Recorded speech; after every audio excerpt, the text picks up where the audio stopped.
কোনো এক্সারসাইজ না করে, কোনো ওষুধ না খেয়ে আপনি শুধুমাত্র হেঁটে, একটি বিশেষ প্রক্রিয়া আপনি হেঁটে কিভাবে আপনার হাঁটু ব্যথা কমাবেন, এরকম একটি কৌশল আপনাদেরকে দেখিয়ে দিব। বলে রাখা ভালো, আপনার হাঁটুতে যদি মেজর কোনো সমস্যা না থাকে, আপনার হাঁটুর জেল যদি বের হয়ে না যায় এবং হাঁটুর হাড় যদি ক্ষয় না হয়ে যায়, হাড় যদি না ভেঙে যায়, তাহলে আপনার এই টেকনিকে আপনার হাঁটলে আপনার হাঁটু ব্যথা অনেকটাই কমে যাবে। এবং একটু লং প্রসেসে আপনার হাঁটতে হবে, যেমন ধরেন 15 থেকে 1 মাস আপনার এই স্টাইলে আপনার প্রতিদিন 5 থেকে 10 মিনিট করে আপনার হাঁটতে হবে।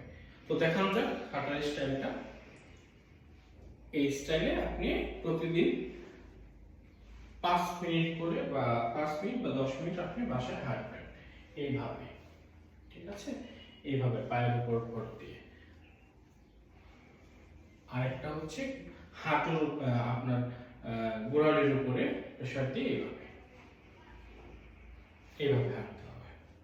এভাবে যদি হাঁটেন টানা 15 থেকে 1 মাস, তাহলে আপনার হাঁটু ব্যথা অনেকটাই কমবে। এরপরেও যদি না কমে, তাহলে অবশ্যই কোনো বিশেষজ্ঞ ফিজিওথেরাপিস্ট বা বিশেষজ্ঞ ডক্টরের শরণাপন্ন হবেন। ধন্যবাদ, ভালো থাকবেন।